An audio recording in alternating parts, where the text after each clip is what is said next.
Have you ever wondered why you quit just as things are going well? It's not bad luck, it's psychology. We sabotage our own success because of hidden mental traps. You get a promotion, then start showing up late. You meet someone great, then pick a fight. You're close to a breakthrough, then stop. It feels like an invisible force is working against you, but it's not external. It's inside you. This is a pattern, a psychological habit we all struggle with. Your brain tries to protect you from perceived threats, but it often mistakes growth for danger. Today, we'll pull back the curtain on this self-destructive behavior and explore the 5 core fears and beliefs that fuel it.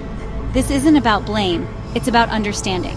Once you understand the enemy in your mind, you can defeat it and become your own champion. Let's get started. The most common reason we sabotage ourselves? Fear of failure. Nobody likes to fail. It stings and feels like proof you're not good enough. Your brain sees that pain as a threat and convinces you to quit before you even try. You have a great idea, but suddenly you worry. What if it flops? What if people judge me? To avoid that pain, you procrastinate, miss deadlines, or decide your idea wasn't that great. Ironically, in trying to avoid failure, you guarantee it. This is called self-handicapping, creating obstacles so you have an excuse if things go wrong. It protects your ego, but at the cost of your dreams and potential.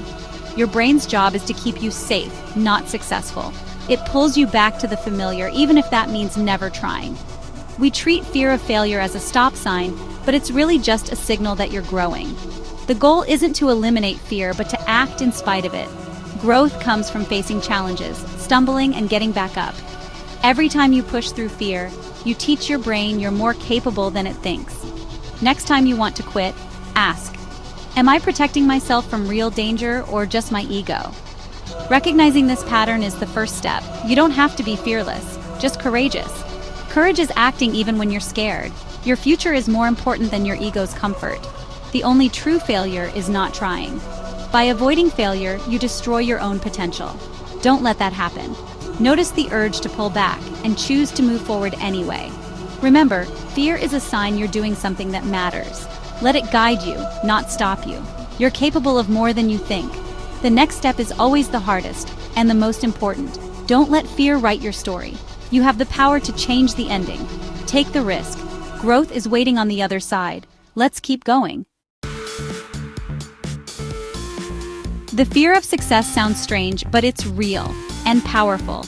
Success means change, and change is scary for a brain that craves safety. When you succeed, expectations rise. Suddenly, people are watching and waiting for you to perform again. That pressure can feel crushing. What if you can't do it again? What if you let everyone down? Sometimes it feels safer to stay in the shadows of potential than to risk the spotlight of achievement. This fear is tied to imposter syndrome, the belief that you don't really deserve your success. You worry you'll be exposed as a fraud, so you subconsciously pull back. You get the promotion, then start missing meetings. You land a big client, then forget to follow up. It's not a conscious choice, it's a retreat to the safety of the familiar. Even in relationships, a healthy dynamic can feel uncomfortable if chaos is what you know. So you create drama, push people away, or sabotage what's good. There's also the fear of outgrowing your tribe, worrying that your success will alienate friends or family. To stay connected, you might hold yourself back, keeping your ambitions small. The key is to redefine success for yourself. It's not about meeting others' expectations, but about your own growth and fulfillment. Allow yourself to evolve, even if it makes others uncomfortable. You don't have to be perfect to deserve success. You're allowed to have victories and setbacks. Your worth isn't defined by your last win. Embrace the discomfort of the spotlight. It means you're growing. Don't dim your light to make others comfortable. Success is not a threat, it's an opportunity. Let yourself step into it, even if it feels scary. You're not an imposter, you're a work in progress. Give yourself permission to succeed and to be human. Growth means change, and that's okay. The world needs what you have to offer. Don't shrink back. Step forward. You belong in the winner's circle. Let's move on. Procrastination isn't just laziness, it's fear in disguise. We put off important tasks not because we don't care, but because we're anxious. Procrastination is an emotional regulation strategy, not a time management problem. The task triggers anxiety, fear of starting, fear of not being good enough, fear of failing. To escape those feelings, you delay the task and feel temporary relief. But the relief is short-lived. the task grows bigger and scarier. This creates a vicious cycle. More delay, more anxiety, more avoidance. You end up spending more energy avoiding the task than it would take to just do it. Procrastination is self-sabotage. You're trading your future well-being for a moment of comfort now. The solution? Focus on starting, not finishing. Don't tell yourself you have to do it all. Just take the first small step. Open the document. Write one sentence. Work for 5 minutes. Make the starting point so easy your brain can't argue. Use the 5-second rule. When you feel the urge to act, count down and move. Action creates motivation, not the other way around. Forgive yourself for past procrastination and focus on your next action. Treat the underlying fear, not just the symptom. Acknowledge the anxiety, then take a tiny step forward anyway. That's how you break the spell of procrastination. Remember, you care. That's why you feel anxious. The gap between what you want and what you do is where the stress lives. Close that gap with action, not avoidance. You don't have to feel ready. You just have to begin. Each small start builds momentum. The monster shrinks once you face it. Procrastination loses power when you act. Your future self will thank you. Start now, even if it's messy. Progress beats perfection. Let's keep moving. Another hidden driver of self-sabotage is guilt, the feeling you don't deserve success. This isn't about making mistakes, it's a deep sense of unworthiness. Maybe you grew up believing ambition was selfish, or that wanting more was wrong.